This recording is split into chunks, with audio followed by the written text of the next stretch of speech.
Hello दोस्तों, maths करनी YouTube channel में आपका स्वागत और अभिनंदन है। आज हम सीटेट साइंस का topic moving things people and ideas के अंतर्गत हम अम्ल व क्षार व लवण के बारे में अध्ययन करेंगे। अम्ल यानी एसिड। एसिड शब्द की उत्पत्ति लैटिन भाषा के शब्द एडुसिर से हुई है, जिसका अर्थ होता है खट्टा। यानी कि अम्ल की उत्पत्ति है वो लैटिन भाषा शब्द एडुसिर से हुई है और इसका अम्ल का अर्थ होता है खट्टा। अम्ल है जो स्वाद में खट्टे होते हैं, क्योंकि ऐसे पदार्थों में अम्ल पाए जाते हैं और ऐसे पदार्थों की प्रकृति भी होती है अम्लीय। जैसे दही में अम्ल पाया जाता है, नींबू का रस है, सिरका है, संतरे का रस है और इन सभी का स्वाद होता है खट्टा, इसलिए इनमें पाया जाता है अम्ल। अब देखो अम्ल के अंतर्गत ये तो है अम्लों के नाम और ये अम्ल किस किस में पाया जाता है, ठीक है। जैसे सिरका में कौन सा अम्ल पाया जाता है? एसिटिक अम्ल पाया जाता है। चिंटी के डग में पाया जाता है फार्मिक अम्ल पाया जाता है। संतरा का और नींबू है इसमें पाया जाता है साइट्रिक अम्ल और दही में पाया जाता है लैक्टिक अम्ल। पालक में पाया जाता है ऑक्जेलिक अम्ल और आंवला है सिट्रिक फल है इसमें पाया जाता है एस्कार्बिक अम्ल यानी कि विटामिन सी। इमली है, अंगूर है, कच्चे आम है, इन सब में पाया जाता है टार्टरिक अम्ल। यानी कि ये है मतलब किस में पाए जाते हैं और ये है अम्लों के नाम। जो ये अम्ल है वो इन पदार्थों में पाए जाते हैं। और ये लाइन मोस्ट है, अम्ल नीले लिटमस पत्र को लाल कर देते हैं। यानी कि अम्ल है वो नीला लिटमस पत्र है ना, और किसी विली में डालने पर ये लाल कर देते हैं, तो हम समझ जाते हैं कि ये अम्ल है। यदि अम्ल है तो ये नीले लिटमस पत्र को लाल कर देता है। अब है सार यानी बेस।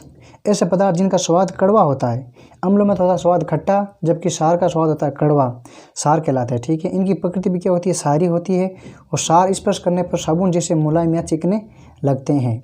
और जैसे देखो खाने का सोडा जो कि इसको हम कहते हैं बेकिंग सोडा, ये सार का उदाहरण है और ये साबुन का विलयन भी क्या होता है? सार का उदाहरण है। अब देखो भाई इधर तो है सार का नाम और ये है किस में पाया जाता है, यानी कि ये पदार्थ है जिनमें सार पाया जाता है। जैसे चूने का पानी है इसमें कैल्शियम हाइड्रोक्साइड पाया जाता है और खिड़की के कार साफ करने के लिए जो मार्जन आता है या पाउडर आता है जो विलेन आता है ना, उसमें पाया जाता है अमोनियम हाइड्रोक्साइड। और साबुन है उसमें पाया जाता है सोडियम हाइड्रोक्साइड या पोटेशियम हाइड्रोक्साइड पाया जाता है। और दूध या मैग्नीशियम या मिल्क और मैग्नीशियम उसको कहते हैं, ठीक है। इसका होता है शुद्ध MgOH2, इसमें पाया जाता है मैग्नीशियम हाइड्रोक्साइड। यानी कि ये पदार्थ है जो इनमें सार ये पाए जाते हैं। और अम्लों की तरह सार है वो लाल लिटमस पत्र को नीला कर देते हैं। अम्ल तो है जो कि नीला लिटमस पत्र को लाल कर देते हैं, जबकि सार है वो लाल लिटमस पत्र को नीला कर देते हैं। तब हम समझ जाते हैं कि भाई ये सार का विलयन है। यानी कि आपको अम्ल और सार में इतना ही याद रखना है कि अम्ल होते हैं स्वाद में खट्टे जबकि सार होते हैं स्वाद में कड़वे। और अम्ल है वो नीले लिटमस पत्र को लाल कर देते हैं, जबकि सार है जो कि लाल लिटमस पत्र को नीला कर देते हैं। अब है उदासीनीकरण। अम्ल और सार के बीच होने वाली अभिक्रिया उदासीनीकरण कहलाती है। यानी कि अम्ल और सारों के दोनों के बीच होने वाली क्रिया कहलाती है उदासीनीकरण। इस प्रक्रिया में ऊष्मा के निर्मुक्त होने के साथ साथ लवण और जल भी बनते हैं। यानी कि उदासीन अभिक्रिया में ऊष्मा भी बनती है, उसके साथ लवण और जल भी बनते हैं। जिससे देखो अम्ल और सार से अभिक्रिया करने पर लवण बनता है, साथ में जल बनता है और उसके साथ ऊष्मा भी बाहर निकलती है। वह पदार्थ जो न तो अम्ल होता है और न ही सारीय होते हैं उदासीन कहलाता है। यानी ये अम्ल है HCl प्लस ये है सार NaOH, उसमें लवण और जल प्लस ऊष्मा यानी कि NaCl लवण बनता है और जल बनता है H2O और साथ में ऊष्मा भी निकलती है। अब है फिनोल्फ्थेलिन। ये अम्ल सार अनुमापन में एक संकेतक के रूप में प्रयोग किया जाता है। यानी कि अम्ल और सार के अनुपापन जब माप करते हैं तो इसको एक संकेतक के रूप में प्रयोग किया जाता है। किसको? फिनोल्फ्थेलिन को। यह अनुप्रयोग के दौरान अम्लीय विलयन को रंगीन और सारी विलयन को क्या कर देता है? गुलाबी कर देता है। जब इसका प्रयोग किया जाता है तो ये अम्लीय विलयन को कर देता है रंगीन और सारी विलयन को कर देता है गुलाबी। तब इसकी पहचान हो जाती है कि ये फिनोल्फ्थेलिन है। अब देखो प्राकृतिक सूचक जो हमें प्रकृति से प्राप्त होते हैं। ऐसे पदार्थों के विलयन जो अम्ल सार और उदासीन विलयनों के साथ साथ विभिन्न रंग दर्शाते हैं। यानी अम्ल और सार और उदासीन लवण है ना, उनके साथ साथ अलग अलग रंग दर्शाते हैं, दिखाते हैं, वे कहलाते हैं सूचक। जैसे लिटमस पत्र है, हल्दी है और गुड़ल है। और लिटमस पत्र है जो कि जैसे भी अम्ल में नीला का लाल हो जाता है और सार में लाल का नीला हो जाता है, और ये हल्दी और गुड़ल। इसके बाद हम अध्ययन करेंगे। सर्वप्रथम है लिटमस पत्र जो कि एक प्राकृतिक रंजक है। लिटमस को लाइकेन या सेक से निर्मित किया जाता है, यानी कि लिटमस पत्र को लाइके नाम का पौधा होता है उससे इसको निर्मित किया जाता है। ये अम्ल विलयन में लाल हो जाता है, कौन, लिटमस, और क्षारीय विलयन में हो जाता है नीला, और अशुद्ध विलयन में ये नील शोषण हो जाता है। यानी कि जब कोई अम्ल होता है ना उसमें लाल हो जाता है और क्षारीय विलयन में हो जाता है नीला, और अशुद्ध जल में हो जाता है ये नील शोण। ऐसा विलयन जो लाल अथवा नीले लिटमस पत्र के रंग को परिवर्तित नहीं कर पाता या परिवर्तित नहीं करता है उदासीन विलयन कहलाता है, यानी कि उस पर अम्ल या क्षार का उस पर कोई प्रभाव नहीं पड़ता है, ठीक है, वो कहलाता है उदासीन विलयन। दूसरा प्राकृतिक सूचक है हल्दी, यानी कि ये तो है परीक्षण का विलयन। ये हल्दी के साथ इस विलयन का क्या प्रभाव पड़ता है और इसका निष्कर्ष क्या निकलता है, यानी कि निष्कर्ष यानी कि नींबू का रस है वो अम्लीय होता है, यानी कि इस पर हल्दी के विलयन पर कोई प्रभाव नहीं पड़ता। किसका, नींबू का रस का। संतरे के रस का इस पर कोई प्रभाव नहीं पड़ता क्योंकि ये भी होता है अम्लीय। सिरका, इस पर भी हल्दी का कोई प्रभाव नहीं पड़ता है और ये भी होता है अम्लीय।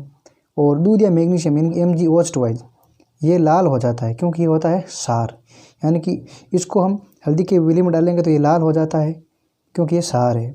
और खाने का सोडा है ये भी हल्दी के विलयन में डालने पर लाल हो जाता है, ये भी क्षार है। चूने का पानी ये भी लाल हो जाता है हल्दी के विलयन में डालने पर, ठीक है ना, क्योंकि ये भी क्षार है। शक्कर और नमक जो कि इस पर हल्दी का विलयन का कोई प्रभाव नहीं पड़ता है, या इन दोनों को विलयन में डालने पर हल्दी पर कोई प्रभाव नहीं पड़ता है क्योंकि ये दोनों क्या है, उदासीन है। उदासीन का मतलब हुआ कि भाई वह विलयन जिस पर अम्ल और क्षार का कोई प्रभाव नहीं पड़ता है वो कहलाता है उदासीन विलयन। तीसरा सूचक है गुड़हल के पुष्प। गुड़हल के पुष्प अम्लीय विलयन को गहरा गुलाबी यानी कि मैजेंटा रंग का कर देता है। गुड़हल के पुष्प क्षारीय विलयन को कर देता है हरा, यानी कि जब भी हमको विलयन देखते हैं यदि वे गुड़हल का अम्लीय विलयन डाल दें वहाँ, ठीक है, तो वह हो जाता है गहरा गुलाबी। और अब गुड़हल के पुष्प का अगर क्षारीय विलयन डाल दें तो वह हो जाता है हरा। तो हम इसकी विलयन पहचान कर सकते हैं भाई ये गुड़हल के पुष्प के सूचक से संबंधित है।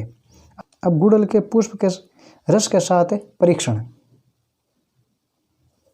ये परीक्षण का विलयन है। ये तो प्रारंभिक रंग है और ये है अंतिम रंग। शैम्पू का विलयन ये प्रारंभ हो जाता है लाल और अंतिम में हरा हो जाता है। नींबू का रस गुड़हल के पुष्प के साथ प्रारंभ हो जाता है लाल और अंतिम हो जाता है मैजेंटा यानी कि गहरा गुलाबी। सोडा जल है जो कि प्रारंभ होता है लाल और अंतिम होता है हरा।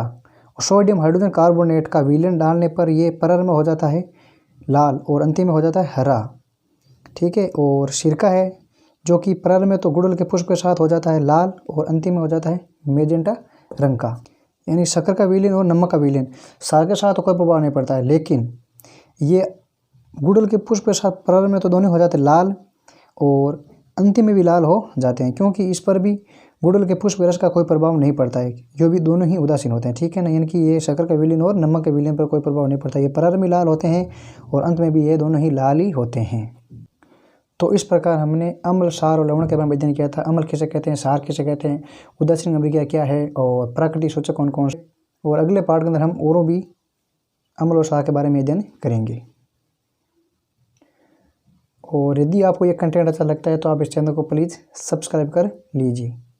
और अब हम मिलेंगे अगले कंटेंट के साथ, तब तक के लिए ओके, थैंक यू, धन्यवाद, थैंक्स फॉर वॉचिंग।